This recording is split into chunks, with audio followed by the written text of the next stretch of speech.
जय श्री कृष्णा। आज मैं आपको माघ मास के शुक्ल पक्ष की एकादशी का महात्म सुनाने जा रही हूँ। सो भक्ति पूर्वक सुनिए। धर्मराज युधिष्ठिर बोले कि हे भगवान, माघ माह के शुक्ल पक्ष की एकादशी की कथा का वर्णन कीजिए। इस एकादशी का क्या नाम है, क्या विधि है और इसमें किस देवता की पूजा की जाती है। श्री कृष्ण भगवान बोले, हे राजन, माघ माह की शुक्ल पक्ष की एकादशी का नाम जया है। इस एकादशी के व्रत से मनुष्य ब्रह्म हत्या के पाप से छूट जाते हैं और अंत में उनको स्वर्ग की प्राप्ति होती है। इस व्रत से मनुष्य कुयोनि अर्थात भूत प्रेत पिशाच आदि की योनि से छूट जाता है। अतः इस एकादशी के व्रत को विधि पूर्वक करना चाहिए।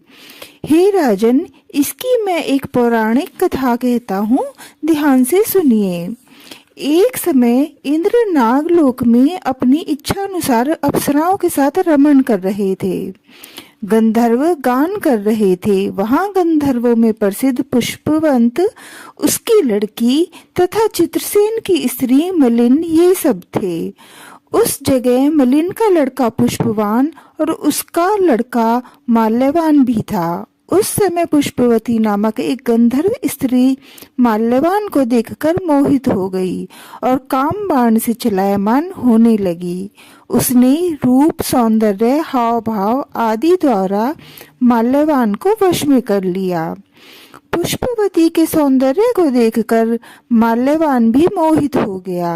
अतः ये दोनों कामदेव के वश में हो गए, परंतु फिर भी इंद्र के बुलाने पर नाच गाने के लिए जाना पड़ा और अप्सराओं के साथ गाना शुरू कर दिया। परंतु कामदेव के प्रभाव से इनका मन ना लगा और अशुद्ध गाना गाने लगे।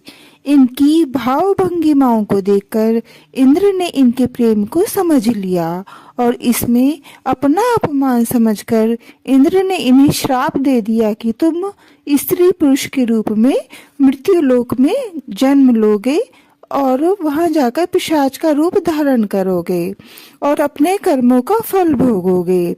इंद्र का श्राप सुनकर ये अत्यंत दुखी हुए और हिमाचल पर्वत पर पिशाच बनकर दुख पूर्वक अपना जीवन व्यतीत करने लगे। रात दिन उन्हें एक क्षण भी निद्रा नहीं आती थी। इस स्थान पर अत्यंत सर्दी थी। एक दिन पिशाच ने अपनी स्त्री से कहा, न मालूम हमने पिछले जन्म में ऐसे कौन से पाप किए हैं जिससे हमें इतनी दुखदायी यह पिशाच योनि प्राप्त हुई है।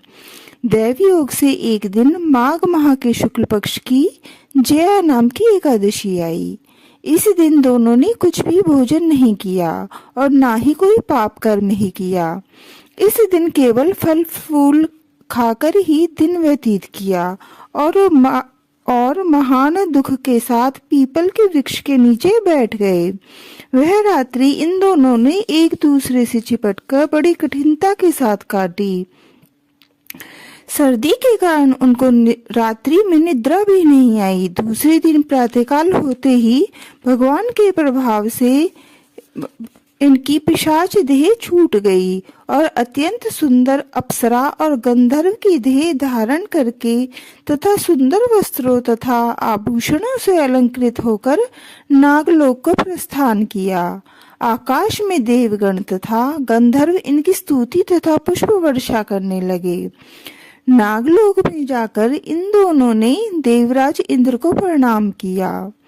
इंद्र को भी इन्हें अपने प्रथम रूप में देखकर महान आश्चर्य हुआ और इनसे पूछने लगे कि तुमने अपनी पिशाच योनि से किस प्रकार छुटकारा पाया, सो सब बतलाओ।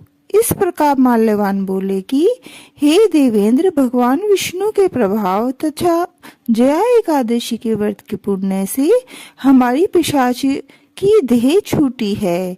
इंद्र बोले, हे माल्यवान, एकादशी व्रत करने से तथा विष्णु के प्रभाव से तुम लोगों की पिशाच की देह को छोड़कर पवित्र हो गए हो और हम लोगों के भी वंदनीय हो गए हो, क्योंकि शिव भक्त हम लोगों की वंदना करने योग्य हैं। अतः आपको धन्य है, धन्य है। अब तुम पुष्पवती के साथ जाकर विहार करो। हे युधिष्ठिर, इस जया एकादशी के व्रत करने से समस्त कुयोनि छूट जाती हैं। जिस मनुष्य ने इस एकादशी का व्रत किया है उसने मानो सब यज्ञ तप आदि किए हैं। जो मनुष्य भक्ति पूर्वक जया एकादशी का व्रत करते हैं और कथा सुनते हैं वे अवश्य ही सहस्त्र वर्षों तक स्वर्ग में निवास करते हैं। बोलो एकादशी मैया की जय।